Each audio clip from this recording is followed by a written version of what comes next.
Alright, my beautiful baldies, we're back with One Punch Man Chapter 188 titled Appraisal, featuring a My Mask on the cover, and some information's gonna start to come out here about a My Mask. Some of the other heroes are talking about how he's suspicious. We get a little bit more of Saitama and Genos, and we get King vs. Atomic Samurai coming up. So a lot to talk about here in this chapter. Without further ado, let's just jump in. Alright, but before we get any further, let's first give a refresher to the last time we saw the Council of Swordsmen, and this is important because we're going to revisit the Council of Swordmasters today here in this chapter. We haven't heard from them in like 30 chapters or so, and one of the swordsmen that we thought 100% was dead is actually still alive, and now he's half robot. So first, let's refresh ourselves as to what happened the last time we got introduced to the Council of Swordmasters, because now we have some new characters introduced, some new Swordmasters,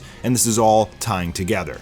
In the battle versus the monster cadre, while Gaara was running loose, he was actually fighting Bang and Bomb at the time as this was going on. We got introduced by this group of 4 insanely powerful swordsmen, and they went up fighting Black S, pulling off some cool maneuvers before they finally started to fight the real monster cadre, i.e. Vomited for Her Ugly.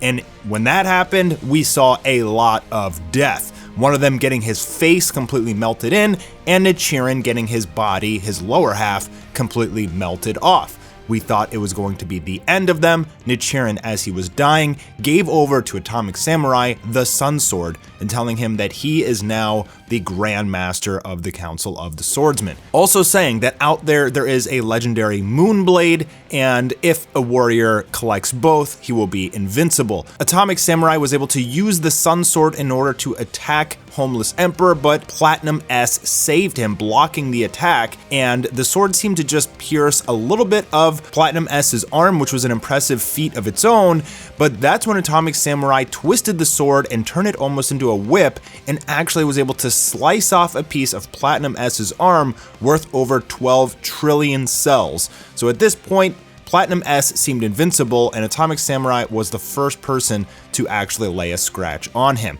And even more interesting is that the Sun Sword took some sort of life force energy from Platinum S and consumed it. It not only consumed that, but it also consumed Atomic Samurai's stamina as well. He was very drained after the attack.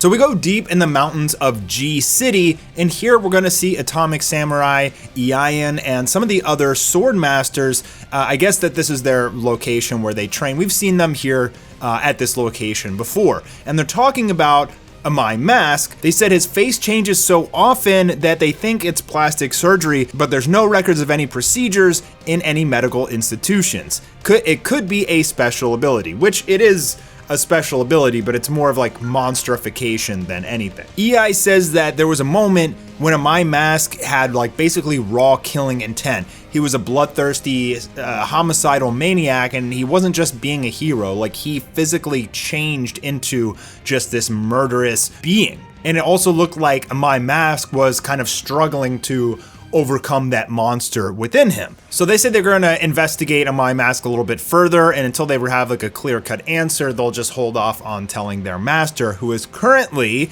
with the reborn Council of Swordmasters right now. So this was very interesting. We saw the Council of Swordmasters fight in the Monster Association arc. We saw when Atomic Samurai got the Sun Sword. And we saw this character, Nichiren, who had the Sun Sword. He got chopped in half, and we thought he was dead, but they gave him robot legs, and he's able to use them extremely well, even showing off some of his incredible sword skills, in which he throws up an apple, slices, uses some techniques, the whole mountain behind the apple explodes, and Atomic Samurai catches the apple. Very cool. I suggest you go through and read this yourself. And I believe these are 2 new characters we get introduced to who are new sword masters, Zanbai's son Shido and Amahare's daughter Yuta. So I guess these are the children of the sword masters that were killed in the Hero Association fight.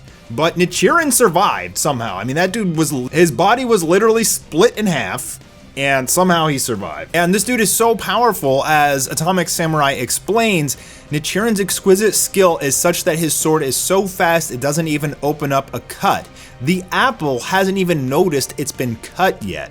Now, it doesn't look like he has the Sun Sword anymore. I think he kind of just passed that down to Atomic Samurai, but we know that there is a Moon Sword as well, which is still somewhere in the world, and I think it will come of value later on in the series. Potentially Flashy Flash could get it since he needs a new sword. I don't know if Atomic Samurai is going to dual wield them. That's also a possibility as well. I'm very curious to learn about the Moon Sword. It's just like this nugget of information that one Murata dropped in the manga, and we haven't heard anything else about it since. So as always, more questions and not a lot of answers. We get something interesting here. Atomic Samurai says that Bang retired as a hero, and we get some information that basically the entire reason that Atomic Samurai joined the Council of Swordmasters is because he wanted to get strong enough to be able to go up against Bang.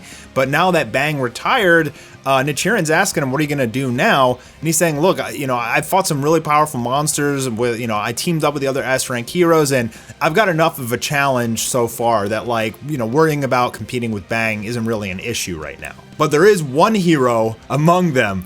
There's one whose true power is unfathomable to me, and that would be King. So Atomic Samurai definitely wants to speak to and challenge King. And now we go over to music. Forte, Black S, and Rover, and Forte has built a little doghouse for them. And Black S tells us that he just needs to devote himself to eating and increasing his cell count. So I don't know if he's ever going to become a villain again. Like, I'm not really sure what the whole point of this is, besides maybe some comical relief. Is he going to come out again? And we know how strong he was.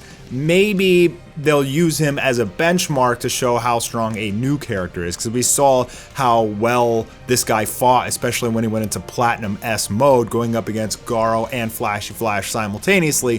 What if he goes back into Platinum S and Genos just one-shots him or something later on in the series to show how strong Genos has become? We could get something like that, but other than that, I'm not really sure, like, why spend so much time and energy on this character who's already been defeated. Should ask Dragon Ball Super about that. Why do they keep bringing back Frieza for the 17th time? So Genos shows up, and Black S actually freaks out because Genos knows who Black S is, and if he sees Black S, he'll probably want to destroy him. So he hides behind the house, and Saitama thanks Forte for building the house for Rover, and then Genos tells Forte, he says, you have to hand over your room to me. I'm sorry to rush you. I'm gonna have to ask you to hand over your room. It's hysterical, dude. So I guess he just straight up kicked out Forte out of his own house, and he wants to live in the apartment next to Saitama, which is hysterical. So we go back over to the Swordmasters, and Atomic Samurai, apparently he knocked on, I think, King's door, but he wasn't there. So they go out to get sushi, and everything they order is unavailable. It's out of stock, and that's because behind them there is King, who has ordered all the food. And the stare-off and standoff between these two is going to be so good. I don't want to get into spoilers, but they are going to have like a little, battle, so to speak. I mean, King doesn't really fight, but he always seems to get away from all these situations. But you're going to see, it's going to be absolutely hysterical coming up. That's all we have for the chapter, but we did get a new webcomic chapter as well. Genos and Drive Knight have just reached the Mad Cyborg headquarters, and that's going to be really exciting. So I want to make a video on that tomorrow or the day after. Make sure you guys are subscribed, hit that like button, leave comments down below. It helps with the algorithm, and I'll see you guys soon for some more One Punch.